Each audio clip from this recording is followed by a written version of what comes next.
श्री स्वामी समर्थ. मित्रांनो, भगवान श्रीकृष्ण म्हणतात, जो व्यक्ती रात्री जेवणानंतर हे एक छोटेसे काम करतो त्याला आयुष्यात काहीच कमी पडणार नाही.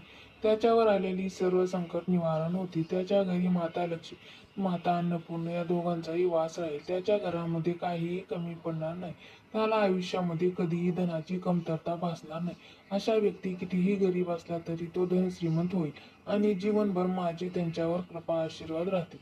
भगवान श्रीकृष्ण म्हणतात, जो व्यक्ती रात्री जेवणानंतर हे कार्य करतो त्याला श्रीमंत होण्यापासून कोणीच रोखू शकत नाही. त्यांच्या जीवनामध्ये कितीही कठोर परिस्थिती आली तरी मी त्याची साथ देईल. या व्हिडिओमध्ये आपण जाणून घेणार आहोत की रात्री जेवणानंतर कोणते एक कार्य करावे ज्यामुळे आपले जीवन खूप सुकर होईल. जीवनामध्ये आपल्याला धनाची कमतरता भासणार नाही. पण व्हिडिओमध्ये पुढे जाण्याआधी माझी तुम्हाला विनंती आहे की कृपया चॅनलवरती नवीन असाल तर चॅनलला नक्की सबस्क्राईब करा आणि व्हिडिओला एक लाईक करून कमेंटमध्ये जय श्री कृष्ण नक्की लिहा. एक अत्यंत गरीब माणूस होता. गरीब कुटुंब होतं. तो गरीब व्यक्ती जेवायला बसला होता. त्याची जी पत्नी होती तिने डाळ भात भाजी पोळ्या बनवल्या होत्या आणि हे सर्व पदार्थ ताटात घालून आणि घरी जे काही बनवलं होतं ते सर्व ताटात वाढून जेवणाचे ताट तयार करून घेऊन येते. तो माणूस जेवायला बसला होता. तेवढ्यात घरात एक महात्माजी भिक्षुक आले आणि ते म्हणाले, हे भाऊ भिक्षम देई. हे दादा, मी खूप उपाशी आहे. मला खूप भूक लागली आहे. मला काही जेवण मिळेल का? मी खूप दिवसापासून उपाशी आहे. तो माणूस बेचारा जेवायला बसला होता. समोर ताट आहे आणि दारात एक उपाशी माणूस उभा होता. त्या माणसाने आदरपूर्वक त्याला बोलवलं. आया महात्माजी, आपण कुठून आले आहात? आमचे भाग्य खूप मोठं की तुम्ही आमच्या घरी आलात. तुमचे पाय आमच्या दारी लागले, हे आमचं खूप मोठं भाग्य. हे तपस्वी महात्मा होते. आसन देऊन त्यांना जेवायला बसवले. स्वतःसाठी तयार केलेले ताट त्यांनी त्या तपस्वी महात्माजींना दिले. त्या गरीब व्यक्तीच्या घरात जे जेवण बनवलं होतं ते अगदी थोडस बनवले होते. ते दोघेही पती पत्नी या दोघांकरिताच, कारण घरात काहीच जास्त नव्हतं. ते घरात जेवढं होतं तेवढेच बनवले होते. थोडीशी डाळ भात भाजीचे ते सुद्धा कधी कधी तेच आणून आणून मागून खात होते. जे मिळत होते तेच खात होते. आज जे जेवण होतं ते त्यांच्यासाठी देखील थोडं कमीच होतं. आता अतिथी आली. तो माणूस शांतपणे बसला, त्यांना जेवण देत राहिला. महात्माजी जेवण करू लागले. महात्माजी म्हणाले, आणखी आणा, आणखीन थोडं जेवण मिळेल का? अतिथी जेवण करत आहे म्हटल्यावर नाही कसं म्हणायचे, म्हणून मग त्याच्या पत्नीने सांगितले की फक्त शेवटच्या 2 पोळ्या आता शिल्लक उरल्या आहेत. तेव्हा ते बाहेर जेवायला बसलेल्या महात्माजींनी ऐकलं की आता यांच्याकडे फक्त 2च पोळ्या उरल्या आहेत, बाकी काहीच नाही. तो गरीब माणूस दोन्ही पोळ्या घेऊन आला आणि म्हणाला, महाराज, हा प्रसाद घ्या. महात्माजींना त्यांना विचारले, 2 पोळ्या देऊ का? त्यावर महात्माजी म्हणाले, नको नको, आता नको. त्यांनाही समजलं की आता हे गरीब लोक काय खाणार, म्हणून त्यांनी ते पोळ्या घेण्यास नकार दिला. महात्माजींना त्या गरीब माणसाने हात जोडून सांगितले, तुम्ही आमचे अतिथी आहात. तुम्ही पोटभर जेवण केल्यानंतर आम्हालाही बरे वाटेल. महात्माजी म्हणाले, ठीक आहे, एक ठेवा. मग एक पोळी आणि ठेवली आणि दुसरी पोळी शिल्लक ठेवली. त्या महात्माजींनी म्हणजे अतिथीने डाळ भात भाजी खाल्ली. आरामात 5 पोळ्या खाल्ल्या आणि पोटभर खाल्ल्यावर आनंदी झाले. 5 पोळ्या खाऊन त्यांचे पोट भरले आणि ते त्यांच्या मार्गाने निघून गेले. आता त्या गरीब माणसाच्या घरी दोघे नवरा बायको जेवणाचे उरले होते. त्यांनी जेवणाची सर्व भांडी बाहेर आणून ठेवली आणि ताट ठेवले. उरलेली थोडीशी भाजी होती, थोडासा भात होता, डाळ होती. त्यातून त्या दोघांनी आपलं ताट तयार केलं. एक पोळी उरली होती, ती दोघांनी अर्धी अर्धी घेतली. मग त्या दोघांनी जेवण केलं. आपण विचार करा, अर्धा पोळीने कोणाची पोट भरतं? दिवसभर त्या माणसाने काहीही खाल्लं नव्हतं. संध्याकाळी ही काही मिळालं नाही. फक्त एक वेळेचं जेवायला मिळते आणि नाश्ता वगैरे तर काहीच नसते. फक्त अर्धी पोळी मिळाली. त्यांनी ती अर्धी पोळी खाल्ली. दोघांनी थोडं थोडं खाल्लं आणि जसे त्यांनी जेवण केलं तेव्हा ते हात धुवायला बाहेर गेले. पूर्वी लोक अंगणात बाहेर जाऊन हात धुत असे, कारण ही परंपरा आहे की ताटात हात धुतले जात नाहीत. तुम्हीही पाहिलं असेल की लोक ताटात हात धुवत नाही, तर बाहेर जाऊन धुत हात धुतात. आजही अनेक लोक आहेत की जे ताटात हात धुत नाहीत.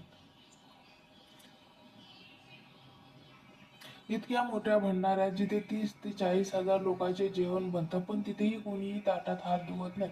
ताटात हात धुण्याचा नियम आहे.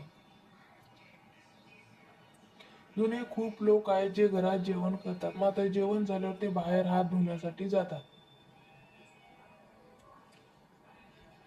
पण आजकालची पिढी जेवण झाल्यानंतर त्या ताटात हात धुतात. आळस इतका वाढला आहे की जेवणाच्या ताटावरून उठून जाऊन बाजूला हात धुवायला कंटाळा करतात.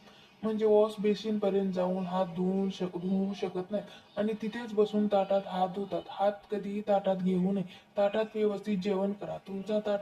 ताटात आहे त्याचा एक दाणा देवाला अर्पण करा. आणि अनेक लोकांची नियम असतो की जेव्हा जेवणाचे ताट समोर येते तेव्हा त्यांच्या जेवणाचे तोंडातून थोडेसे अन्न घेऊन देवाच्या नावाने खाली ठेवतात आणि मग जेवण ग्रहण करतात. पाणी जेवणाच्या ताटाच्या चारही बाजूने पाणी फिरवतात आणि मग जेवण स्वीकारतात. देवाला भोग लावल्यानंतर जेवण राहत नाही, ते प्रसाद बनतो. त्या प्रसादाचा एक दाणा खाल्ला पाहिजे, तो फेकू नये. म्हणून ताट स्वच्छ करून जेवण करावे. ताटात हात धुवू नये. ताट व्यवस्थित स्वच्छ करावे. ताट उष्टे जेवण देखील ठेवू नये. आता ते लोक नवरा बायको त्यांनी अर्धी अर्धी पोळी खाल्ली, जेवण केलं आणि जेवण केल्यानंतर बाहेर हात धुण्यास गेले. बाहेर त्याने हात धुतले. अंगण होतं, त्या झाडाजवळ एक मुंगूस बसलेलं होतं, ज्याबद्दल तुम्हाला माहिती असेल. साप आणि मुंगसाच्या लढाई मुंगूस जिंकतो. तो मुंगूस तिथेच बसलेला होता. त्या व्यक्तीने हात धुतल्यावर त्याचं पाणी मुंगसाच्या पाठीवर आणि शेपटीवर पडते.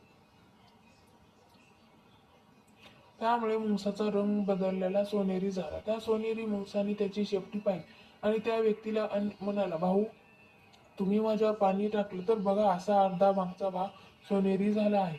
माझा रंग बदलला आहे. माझी शेपटी सोनेरी झाली आहे. तुम्ही एक काम करा, माझ्या पूर्ण शरीरावर पाणी टाका, म्हणजे मी सुंदर होईल. तो गरीब व्यक्ती म्हणाला, नाही, मी तर माझे हात धुवून घेतले आहेत. मुंगूस म्हणाला, ठीक आहे भाऊ, काही हरकत नाही, पण तुम्ही हे सांगाय की तुमचा हात धुतलेलं पाणी माझ्या शरीरावर पडल्यामुळे माझा रंग कसा बदलला, सोनेरी कसा झाला होता. मला माझं पूर्ण शरीर सोनेरी करायचं आहे. अर्धा सोनेरी झालेला आहे, आता पूर्ण शरीर सोनेरी कसं होईल. उद्या मी परत येतो आणि तुम्ही माझ्या शरीरावर उद्या परत हात धुवा.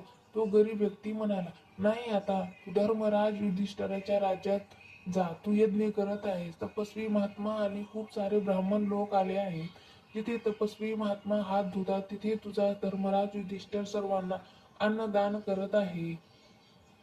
खूप मोठा यज्ञ चालू आहे. जा, जर तुला एखाद्या व्यक्तीच्या, एखाद्या ब्राह्मणाच्या किंवा एखाद्या तपस्वीच्या हाताचे पाणी मिळाले तर खूप चांगले होईल. जर तपस्वीने हात धुतले, पाणी तुझ्या अर्ध्या शरीरावर पडले, तर तुझे राहिलेले अर्धे शरीर देखील सोनेरी होईल आणि त्यांचा यज्ञ देखील पूर्ण होईल. जर तुझे शरीर सोनेरी झाले तरच त्याचा यज्ञ देखील पूर्ण झाला असे समज. मुंगूस खूप आनंदी होऊन धर्मराज युधिष्ठिर राज्यात गेले, जिथे खूप सारे लोक जेवण करत होते. एकापेक्षा एक महात्मा होते आणि काही ब्राह्मणही होते. जिथे मुंगूस जाऊन बसले, हजारो नव्हे लाखो लोकांनी ब्राह्मण आणि महात्माने प्रसाद घेतला आणि सर्वांनी हात धुतले, पण मुंगसाचा रंग सोनेरी झाला नाही. आता सर्व लोक जेवण करून दक्षिणा घेऊन ब्राह्मण निघून गेले. त्यानंतर धर्मराज युधिष्ठिर म्हणाले, पहा, राजाची सभा भरली आहे. त्या राजाच्या सभेत अर्जुन म्हणाला, भीम म्हणाला, पहा, आजपर्यंतच्या इतिहासात एवढं मोठं अन्नदान जितके आमच्या मोठ्या भावाने धर्मराज युधिष्ठिर केला आहे, इतकं मोठं यज्ञ कुणीही केलं नाही. इतकं मोठं अन्नदान कुणीही केलं नाही. इतकं सोनं, चांदी, हिरे, मोती जे दिलं आहे, इतकं मोठं दान आजवर कुणीही केलं नाही. तेव्हा मुंगूस बोलू लागला, अरे भीम भाऊ, शांत राहा. इथे कुठल्याही यज्ञ झाला नाही. यज्ञ तर एका गरीब माणसाच्या घरी झाला होता. आणि विचारले, तू कोण आहेस? म्हणाला, आहे मी भीम. म्हणाला, मग तुझं शरीर सोनेरी कसं झालं? अर्धे शरीर सोनेरी कसं झालं? मुंगूस तर असे नसते. तुझे हे कसे सोनेरी चमकत कसे आहेत? असं कसं झालं? त्याने सांगितले, भीमराज, जवळच आहे एक गाव आहे. एका गावात एक गरीब माणूस राहतो, जो खूप श्रद्धा आणि भक्तीने देवाला मानतो. त्याला जे काही भिक्षेमध्ये मिळते त्याचे जेवण बनवून तो खातो. त्याने जेवण करून जसे जसे हात धुतले आणि त्याचे पाणी माझ्या शरीरावर पडलं, तसंच माझं अर्ध शरीर सोनेरी झालं. त्यांनी सांगितलं की, तर तुझं पूर्ण शरीर सोनेरी झालं तर समज त्याचा यज्ञ पूर्ण झाला, पण एक भीम, तुझा यज्ञ अजून पूर्ण झाला नाही. मी इथे बसलो आहे, भिजत राहिलो, पण माझं शरीर सोनेरी झालं नाही. आणि तुम्ही म्हणता धर्मराजाने एवढं मोठं यज्ञ केलं, एवढं मोठं दान केलं. तो गरीब माणूस होता आणि त्याच्या हातात धुण्यामुळे माझ्या शरीरात बदल झाला. इथे तर खूप लोकांनी अन्न खाल्लं तरी शरीर सोनेरी झालं नाही. इतक्या ब्राह्मणांनी अन्न खाल्लं, काही झालं नाही. आता श्रीकृष्ण त्या सभेतच बसले. ते श्रीकृष्ण मंद हसत होते. अर्जुन म्हणाले, हे श्याम, हा मंगूस कोण आहे आणि हा काय सांगत आहे? आम्हाला माहिती नाही. तुम्ही सांगा, यज्ञ पूर्ण झालं की नाही? आता सभेत चर्चा होऊ लागली की धर्मराज यांनी एवढे पैसे खर्च केले आहेत, पण त्याचा यज्ञ पूर्ण झाला नाही. ही यज्ञ तर अपूर्ण झाला. जोपर्यंत मंगूसचे पूर्ण शरीर सोनेरी होणार नाही, तोपर्यंत यज्ञ पूर्ण मानले जाणार नाही. जेव्हा तुमचा यज्ञ पूर्ण होईल तेव्हा त्याचे शरीर नक्कीच सोनेरी होईल. अर्जुन म्हणाला, प्रभू, माझ्या भावाने इतका मोठा यज्ञ केला, तसा यज्ञ आजवर कुणीही केला नाही. जर कुणी केला नाही तर त्याचा अर्ध शरीर कसं झालं? तेव्हा भगवान श्रीकृष्ण म्हणाले, सोनेरी कसा झाला? अर्जुन, हा मुंगूस त्या गावात गेला होता. तो एक गरीब माणसाकडे गेला होता, जो देवाला श्रद्धा आणि भक्तीने समर समर स्मरण करतो आणि देवावर खूप श्रद्धा ठेवतो. त्याच्या मनात कुठल्याही छलकपट करत नाही. सरळ स्वभावाचा होता. तो जेवणासाठी बसला होता. तसाच एक अतिथी आला. त्यांनी आपले ताट पुढे केले आणि संतोषजनक जेवण त्याला दिले. आपले संपूर्ण ताट आणि अतिथीला अर्पण केले. त्यानंतर उरलेली अर्धी पोळी त्याने खाल्ली आणि अर्धी पोळी त्याच्या पत्नीने खाल्ली. संतोषजनक भावनेने त्यांनी अतिथीला जेवण दिले. जे मिळाले ईश्वराचे आभार मानून त्याने ते खाल्ले. त्या संतोषी भक्ताने हात धुतल्यावर त्याचे हात धुण्याचे पाणी मुंगसाच्या शरीरावर पडले. तेव्हा त्या मुंगसाचे अर्धे शरीर सोनेरी झाले. अर्जुन म्हणाला, प्रभू, हे काय आहे? किंवा श्रीकृष्ण म्हणाले, अर्जुन, तुझ्या भावाने करोडो रुपये खर्च करून तू यज्ञ केला. त्याने जितके पुण्य मिळाले नाही त्यापेक्षा अधिक पुण्य त्या खऱ्या भक्ताला मिळाले. तो संतोषी भक्ताला मिळाले, ज्याने एका खऱ्या तपस्वीला जेवण दिले. कारण तुझ्याकडे करोडो रुपये आहेत म्हणून तू करोडो रुपये खर्च करू शकलास. पण त्या व्यक्तीकडे फक्त एक ताट जेवण आणि 5-6 पोळ्या होत्या. त्याने त्याचे संपूर्ण दान केले. जे त्याच्याकडे होते सर्वस्व दान केले. तेव्हा त्याला अधिक पुण्य मिळाले.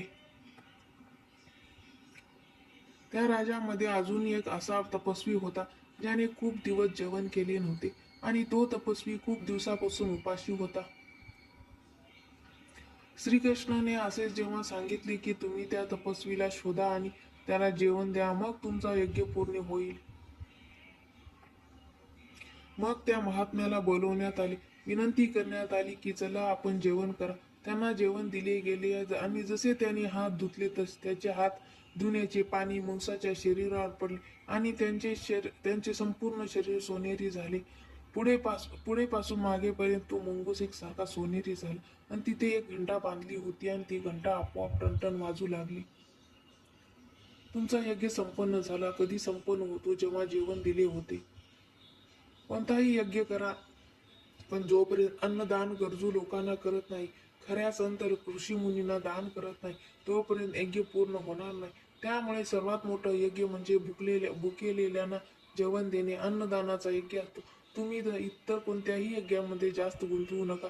अन्नदान केल्यामुळे व्यक्तीवर आलेले कोणतेही संकट टाळले जाते, कारण भुकेलेल्या जीवाचा आशीर्वाद त्या व्यक्तीला मिळत असतो आणि या आशीर्वादामध्ये एवढी शक्ती असते की संकट काय, मृत्यूही टळतो. गरज भुकेल्या व्यक्तींना जेवण द्या, तोच सर्वात मोठा यज्ञ आहे. त्यामुळे खऱ्या गरजूला केलेले दान आणि भुकेल्यांना दिलेले जेवण कोणत्याही यज्ञापेक्षा कमी नाही. अन्नदान हे सर्वश्रेष्ठ दान आहे आणि सर्वात महत्त्वाचे म्हणजे जेवण केलेल्या थाळीमध्ये हात धुतल्याने थाळीमध्ये असलेल्या अन्नाचा प्रसादाचा अपमान होतो आणि त्यामुळे आता अन्नपूर्णा आणि माता लक्ष्मी आपल्यावर रुष्ट होतात आणि त्यामुळेच आपल्या घरामध्ये गरिबी येत असते. म्हणूनच जेवणाच्या थाळीमध्ये कधीही हात धुणे चांगले नाही.